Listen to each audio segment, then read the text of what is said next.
Hello everyone, in today's video we will be covering one of my favorite games. It's called the Opera game. That game was played at an opera house in Paris by the American chess master Paul Morphy. Let's start. Morphy is playing with white pieces, so he played e4, control the center, e5, knight f3, developing a minor piece and attacking e5. d6 was played here by his opponent, and that is the Philidor defense. d4, bishop to g4, pinning the knight.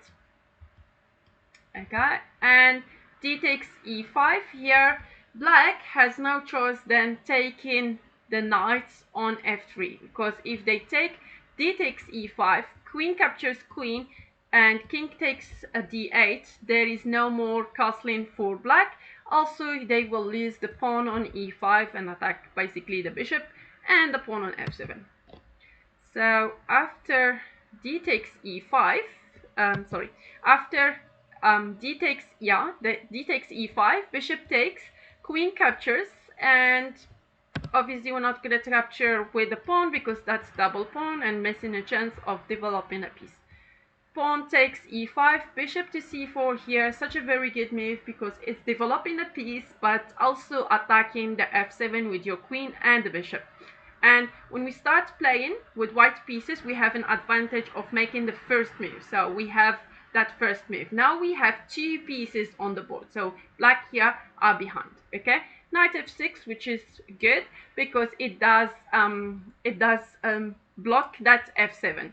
Here, if I ask my students what would you do in this position, they will say knight c3, bishop g5, or castle. And all of them, they're great. They look fine. They look good actually. But that's not what Morphy chose because he went for more exciting move with queen b3. Queen b3 is attacking the b7 pawn, but also attacking the f7 pawn by an x-ray. Okay, so here if you were thinking why did his opponent just not capture the pawn here on e4, that's a blunder because bishop captures f7 pawn and queen to e6, and that will be a checkmate. So that was not an option. If his opponent thought about like just protecting the b7 by pushing it to b6, that's also not good because bishop takes f7 pawn and king e7 and queen to e6, checkmate. Queen d7 also looks like good because it protects the pawn on f7.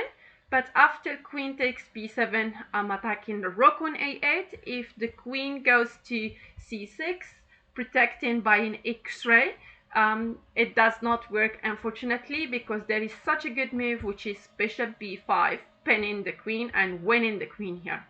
Yeah. So queen e7. Queen e7 is good here. It protects f7. And if Morphy captured the pawn on b7, which is free, queen to b4 forces the exchange, and bishop takes, and then you can see here his opponent he lost his pawn on b7, but he moved out his bishop and he is able to castle now, so he has some play after that. So Morphy decided to play knight c3 and just protect his pawn on e4. And queen b4 here, it's not anymore available since bishop takes f7 check, and I win a pawn because that queen on b4 is not giving a check anymore to the king. Okay, so c6 was played, and you can see c6 that you were attacking this one, and now the queen on e7 is giving the protection to b7. Bishop g5. And his opponent here cannot really develop the knight. He would like to develop a knight on d7 and c5, but it's not possible here because the pawn will fall on b7. So he did b5 in order to do, if Morphy moves his bishop to d3 or bishop to e2, the knight will come to d7 and come to c5, and black are completely fine here. But Morphy captured it, sacrificed his knight on b5, pawn takes b5, bishop check, knight d7. And you can what do you think white played here. You can pause the video if you would like to find the move yourself. Okay. Castle queenside. That not just king safety, but bring in a rook to attack also the that d7. Rook to d8, protecting that knight. And here Morphy sacrificed the rook. Rook captures. I'm not going to capture this one because after exchanging everything, it's just I lost material. So he brought his rook to d1 and putting pressure, more pressure on that d7. And his opponent thought, okay, let me just try to exchange queens, and after that I'm just a piece up. Here, Morphy had such a good tactic that ended up with a checkmate in 3 moves. If you would like to find the moves alone, just pause the video and let's go. Okay, so here bishop captures d7, which is forced to capture it with the knight, because if this, you just win a queen.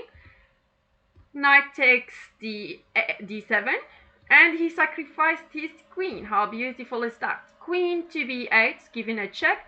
Forced move is rook, knight takes b8, and rook to d8, checkmate. That we call it a Morphy's checkmate. So if you have done some checkmate patterns, that you will find that this is Morphy's checkmate, where he used his bishop and rook. I really hope you enjoyed the video and hope to see you soon. Bye.